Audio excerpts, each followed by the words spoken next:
Hello and welcome to Subnetting for Exams. What we're going to do is look at a nice, quick and easy way of subnetting that you can use for your CCNA exams. We're not going to go into the and or method or the binary method too much. You will see other methods as well which require you to write down a table before the exam and refer to a table and all this kind of nonsense. You don't need to use that. It's not the fastest method, it's not the best method, and if you get the table wrong before the exam, then you're going to get all your subnetting questions wrong and probably fail your exam. So I'm going to show you a nice, easy, quick method of subnetting. Before you start subnetting, you'll need to learn the different classes of networks. Hopefully you already know this. I'm not going to labour the point too much, I'm not going to spend too much time on this, but if you make a note of these networks, if you don't know them, you will need to learn them before you can really move on to subnetting. And Class A, Class B and Class C are the networks. There is a Class D and E as well, but we're not going to refer to those today. So Class A is 255.0.0.0, also known as a /8 network. These particular IP address ranges here are the private non-routable IP addresses, so you would see these on an internal network like maybe your employer's network or your home network, depending on how you've got it set up. Class B 255.255.0.0/16, again they are the non-routable private IP addresses for that range. And Class C 255.255.255.0/24, these are private non-routable IP addresses for that range, which you're probably most familiar with because most people have 192.168 ranges set up at home on their home networks. So, okay, so we're going to look at how we can subnet nice and quick and easy. I would suggest you do learn the and or sort of binary method anyway, but this method will be enough to get you through your sort of CCNA or whatever Cisco exam you're doing. So the magic number method. So we're going to take the IP address 192.168.1.22/26. The 26 can also be represented by 255.255.255.192 or 26 consecutive ones followed by 6 zeros in binary. So that's just 3 different methods of representing this subnet mask here.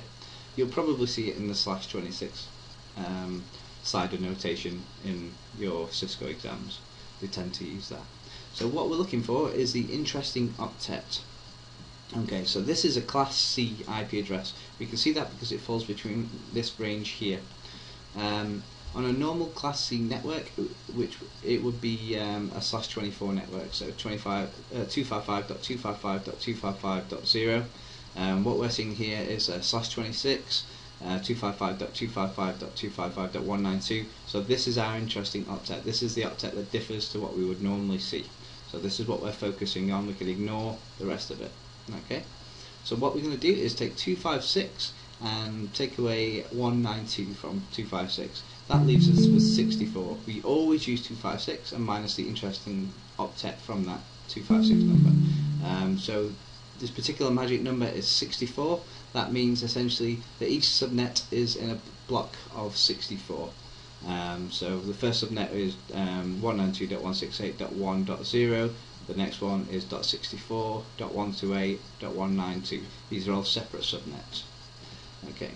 So the subnet for this particular host, 192.168.1.22, falls between the .0 and 64, so it must be on this first subnet. So the network is 192.168.1.0 as a network ID.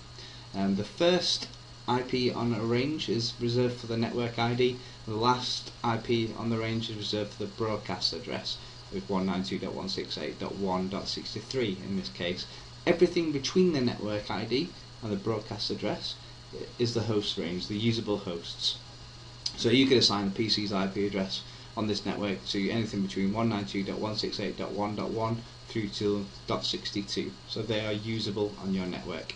And that is basically subnetting. You found out how to find the network ID, how to find the host range, and the broadcast address also. I'm going to show you another example now because it might be confusing the first time you see this.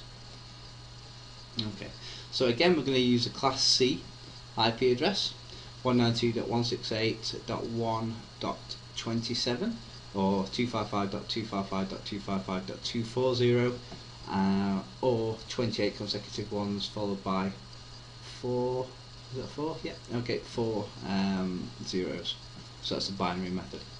So what we need to do again is find the interesting octet, which is the .240 octet here. As I said to you before, it's a class. Again, this is another class C IP address. So what we'd expect to see is 255.255.255.0, but because we're seeing 255.255.240, we know this network has been subnetted. So this is the interesting octet again. Okay, so what we're going to do is take 256 again, just like we did last time, but this time take away 240, so minus 240, interesting octet again, will give us 16. So now the networks go up in blocks of 16. The subnets go up in blocks of 16. Before I think it was 64, this time it's 16. So 192.168.1.27 would lie between 16 and 32, so it must be on the .16 network. Okay, so .16 network. Obviously the first IP address, that's assigned for the network ID, so 192.168.1.16 is not usable, and the last IP address on this subnet would be 192.168.1.31, which is reserved for the broadcast address. Again, anything in between the network ID and the broadcast address are usable hosts on that range.